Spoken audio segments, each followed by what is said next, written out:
इससे पहले जितने भी वीडियोस थे उसमें हमने क्रॉप प्रोडक्शन मैनेजमेंट के बारे में बताया था। अब हम लोग डील करेंगे एनिमल हस्बेंड्री के बारे में। तो एनिमल हस्बेंड्री होता क्या है? Animal husbandry is a process in which animals और livestock is reared and managed in a large scale. उसको कहते हैं एनिमल हस्बेंड्री। कौन कौन से एनिमल्स? जैसे कैटल, शीप, गोट, उसके बाद एपीकल्चर किया जाता है, हनी बीज का प्रोडक्शन किया जाता है, ये सब एनिमल हस्बेंड्री में आता है। तो सबसे पहले हम लोग डील करेंगे cattle farming. Cattle farming India में ज्यादातर गाय और भैंस पाले जाते हैं and for two purpose mainly.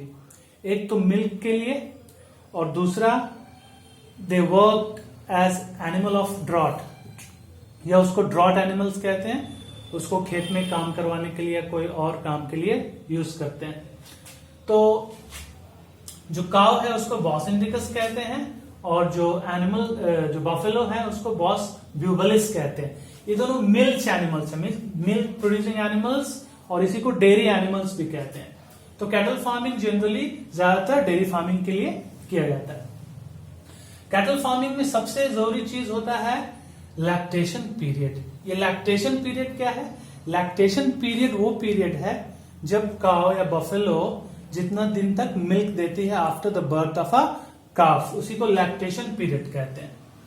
तो फॉरेन ब्रीड है जैसे कि जर्सी और ब्राउन स्विस, ये इनका लैक्टेशन पीरियड ज्यादा होता है, ये ज्यादा दिन तक दूध देते हैं। और हमारा इंडियन वैरायटी है रेड सिंधी और साहिवाल, ये कम दिनों तक दूध देते हैं, लैक्टेशन पीरियड इनका कम होता है, लेकिन ये डिजीज रेजिस्टेंट होते हैं। तो अगर इन दोनों को हम हाइब्रिडाइज करें तो एक हो सकता है कि हमें ये दोनों वेराइटीज, लैक्टेशन पीरियड ज्यादा होना और डिजीज रेजिस्टेंट होना, ये दोनों वेराइटीज हमको एक ही काव या बफेलो में मिल जाए। तो इससे क्या होता है कि दूध भी ज्यादा मिलता है और डिजीज रेजिस्टेंट भी एनिमल्स रहते हैं। तो अगर हम लैक्टेशन पीरियड इनसे हम मिल्क प्रोड्यूस करवा रहे हैं तो नो डाउट इनका भी देख रेख हम लोगों को करना पड़ेगा। तो उसमें इनका हाइजीन का, इनका शेल्टर का, इनका फूड का हम लोगों को ध्यान रखना पड़ता है। सबसे पहले हाइजीन देखते हैं। जानवर को हमेशा टाइम टू टाइम ब्रश किया जाता है, नहलाया जाता है, उनके टिक्स और माइट्स निकाले जाते हैं, वो हाइजीन में आता है। जो इनका शेल्टर होता है वो प्रॉपर वेंटिलेटेड होना चाहिए, स्लोप होना चाहिए, ताकि जो भी ये डंग या यूरिनेशन करे वो स्लोप में बह के नाली से चला जाए और वो जगह सूखा और साफ रहे। उसके बाद हम लोग इसका फूड का ध्यान रखते हैं। तो फूड में जनरली एनिमल्स का फूड जो है काउस का, ये दो तरह के होते हैं, एक रफेज और एक कंसेंट्रेट। रफेज जनरली जैसे पुआल वगैरह होता है, कुट्टी जिसको कहते हैं, तो वो पुआल जो है वो खिलाया जाता है, वो ज्यादा अमाउंट में खिलाया जाता है और वो कार्बोहाइड्रेट प्रोवाइड करता है एनिमल्स को। दूसरा जो होता है चोकर या दर्रा टाइप का कुछ चीज दिया जाता है जिसको कॉन्सेंट्रेट कहते हैं, वो प्रोटीन रिच होते हैं और अदर न्यूट्रिएंट्स होते हैं, ये इनके लैक्टेशन में हेल्प करता है। तो ये सब चीज हम लोग इसमें ध्यान देते हैं। तो डिजीज कंट्रोल, डिजीज कंट्रोल में टिक्स और माइट्स तो हम लोग ब्रशिंग से और नहलाने से निकाल देते हैं।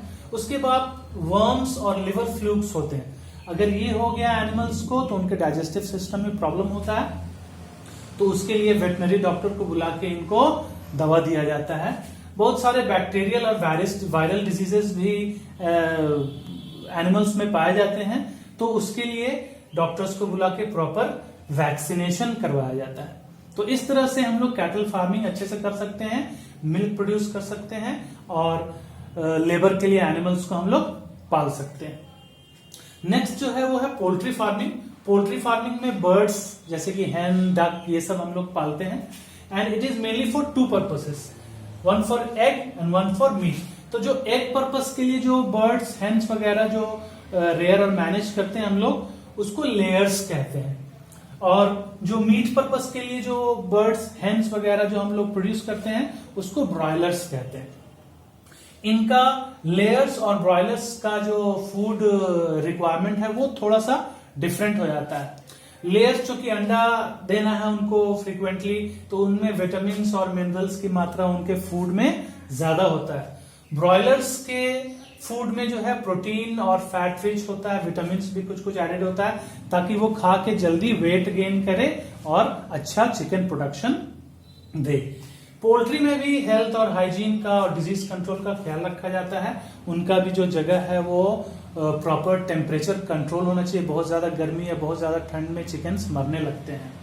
हाइजीन साफ सुथरा होना चाहिए उनका, हमेशा जो चिकन शिट होता है वो हमेशा उनको हटाया जाना चाहिए और वो जगह साफ सुथरा होना चाहिए। उसके बाद डिजीज कंट्रोल, उनको भी बहुत सारे बैक्टीरियल और वायरल डिजीजेस होते हैं जिसके अगेंस्ट में बर्ड्स को भी वैक्सीनेशन दिया जाता है। तो इस तरह से हम पोल्ट्री फार्मिंग कर सकते हैं। नेक्स्ट जो एनिमल हस्बेंड्री में आता है वो है pisciculture. Pisciculture means the rearing and management of fish in large scale. Pisciculture जो होता है वो दो तरह का होता है। फिश का जो कल्चरिंग होता है वो दो तरह का होता है, एक कैप्चर फिशिंग कहलाता है और एक कल्चर फिशिंग कहलाता है। कैप्चर फिशिंग का मतलब होता है सी या पॉन्ड या रिवर से फिश कैप्चर करना, फिश पकड़ना। तो इंडिया में कैप्चर फिशिंग बहुत लार्ज स्केल में किया जाता है क्योंकि उसका जो पेनिनसुलर रीजन है, कोस्टल रीजन, वो बहुत ज्यादा है। It is at least 7,500 kilometres. तो जितने भी कोस्टल एरियाज है सभी में मछुआरे होते हैं और वो समुद्र में जाके नेट से या सैटेलाइट से या इको साउंडर से मछली पकड़ते हैं, मरीन फिश। उसके बाद आता है कल्चर फिशिंग। तो कल्चर फिशिंग में दो तरह का होता है। एक होता है मरीन वाटर में प्रॉन्स और भेटकी और ऑयस्टर्स वगैरह का पालन करना, और एक होता है एक्वाकल्चर जो इनलैंड फिशरी जो कहलाता है कि पॉन्ड्स और रिवर्स में फ्रेश वाटर फिश जैसे रोहू, कतला, मृगल ये सब पाला जाता है। तो पिसिकल्चर में ये सब आता है। अब जो एक्वाकल्चर होता है, एक्वाकल्चर में एक बहुत अच्छा टेक्निक है जिसको कहते हैं composite fish culture. Composite fish culture में 2-3 तरह के फिश एक ही पॉन्ड में पाले जाते हैं। उससे क्या फायदा होता है कि जैसे कतला है तो कतला जो है वो पानी के ऊपर में रहता है और ऊपर का जो फूड है जो भी है उसको वो कंज्यूम करते हैं। रोहू जो है वो पानी के मिडिल वाले जोन में रहते हैं और मिडिल वाले में जो भी न्यूट्रिएंट पाया जाता है उनको कंज्यूम करके वो ग्रोथ देते हैं। और मृगल्स और ग्रास कार्प वगैरह होते हैं वो सरफेस ड्वेलर्स होते हैं, तो वो सरफेस में रह के और वो अच्छा प्रोडक्शन देते हैं। इस तरह से एक ही पॉन्ड में हम लोग रोहू, कतला और मृगल हम लोग पाल सकते हैं और वो बहुत अच्छा प्रोडक्शन देता है। इसमें सिर्फ एक प्रॉब्लम आता है कि कंपोजिट फिश कल्चर के लिए अलग अलग प्रजाति के फिश हम लोग पालते हैं तो वो हर सीजन में नहीं मिलता है, वो सीजनल ब्रीडर्स होते हैं। तो उसमें एक काम किया जा रहा है कि हार्मोनल स्टिमुलेशन के द्वारा फिश का जो सीड होता है या छोटे फिश जो होते हैं वो अवेलेबल करवाए जाते हैं थ्रू आउट द ईयर। तो इस तरह से हम लोग पिसिकल्चर के जरिए भी हम लोग फूड प्रोडक्शन कर सकते हैं। Now the last topic will be of animal husbandry is apiculture. तो what is apiculture, let us see. Apiculture जो होता है that is rearing and management of honey bees, rearing and management of honey bees for the production of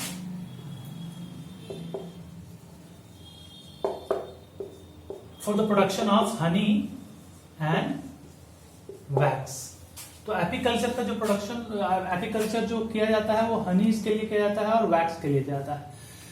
तो apiculture में 2 तरह के honeys use होते हैं, एक इंडियन वेराइटीज यूज होते हैं और एक इटालियन वेराइटीज यूज होते हैं। इंडियन वेराइटीज जो होता है वो थोड़ा प्रोडक्शन कम देते हैं, वो काटते ज्यादा हैं, और जो इटालियन वैरायटी होता है वो काटते कम है और हनी का प्रोडक्शन ज्यादा करते हैं। तो हनी प्रोडक्शन ये एक बहुत cheap way of producing honey और वैक्स है जो कि फार्मर्स प्रैक्टिस कर सकते हैं। और इसमें जो सबसे मेन चीज ध्यान रखा जाता है हनी प्रोडक्शन में वो है पास्चरेज का। What is पास्चरेज?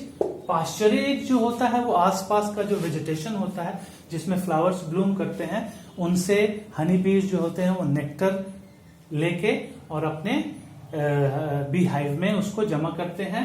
तो जो भी वेजिटेशन हनी बीज के आसपास होगा उसी पे डिपेंड करेगा कि जो हनी का क्वालिटी है, जो हनी का टेस्ट है और जो हनी का अमाउंट है वो आसपास के वेजिटेशन में ही डिपेंड करता है, जिसको हम लोग पास्चरेज कहते हैं। तो इस तरह से हम लोग जो भी इंप्रूवमेंट इन फूड रिसोर्सेज हैं उनके सारे एस्पेक्ट्स हम लोगों ने देख लिया है, क्रॉप प्रोडक्शन से रिलेटेड और एनिमल हस्बेंड्री से रिलेटेड।